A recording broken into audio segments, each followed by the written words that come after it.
My favorite class so far, it always is going to go back to Sexify, and because the way it was started out with, I think with everyone who's just started that class, has been paying attention to a part of yourself that is least loved by you, or that you perceive as least loved.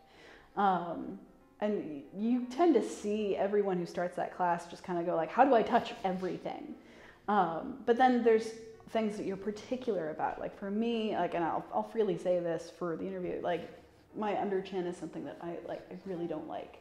And it just, that bothers me, but that's something that, you know, when you're told to show it love and to touch it and to be okay with it and to know that it's a part of your body that belongs, that made a huge difference. And there's always going to be things in there, you know, because that tends to be, it's Sexify. There's, you know, so much about that that's bringing attention to things of yourself that you've been told to be ashamed of.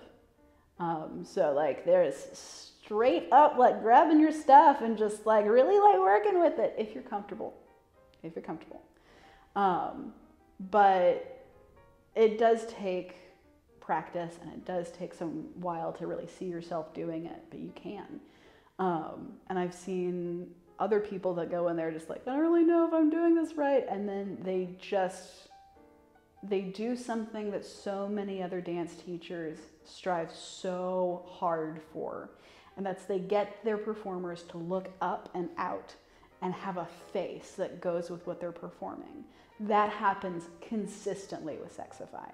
I've seen so many other people in that class, and I haven't been there in a while, but I've seen so many other people in that class that when they do get into it, they are looking out into the mirror, they're looking at other performers, they're swishing their hair, they've got attitude, they've got a vibe that I see a lot of other choreography classes where you've got, you know, dancers who are stuck on like, are my feet in the right place?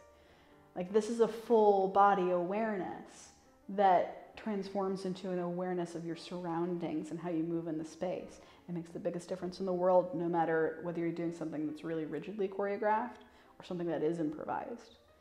Sexify makes the difference between all of those things.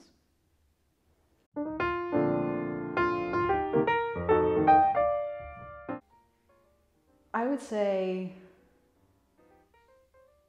the thing I immediately want to tell them is that there isn't anything you can't do.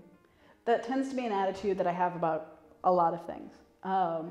And I've had friends of mine that have very specifically said, like, you're kind of the Professor McGonagall in that, like, there's a lot of things that you're aware that your students could do. Like, yeah, no, they're perfectly capable of doing this ridiculously hard thing. Like, just give them time, it'll be fine.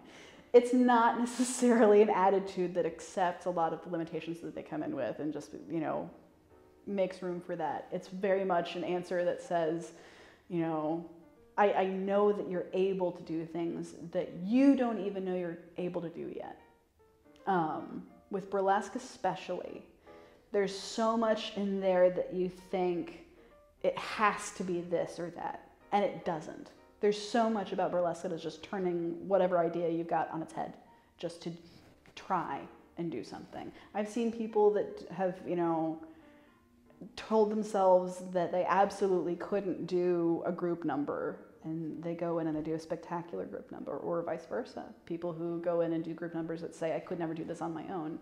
There's no amount of couldn't with burlesque. There's your limitations and there's your limit. Like, there's your limitations and there's your comfort level, and there's no reason whatsoever that you should throw yourself into something just to see if you can do it. Yeah.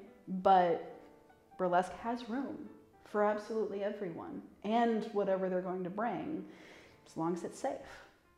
That's it. Thanks for watching. Be sure to subscribe for more sweet Candybox content and click the bell icon to get notified when we upload more vivacious videos. You can follow us on Instagram at Candybox Revue.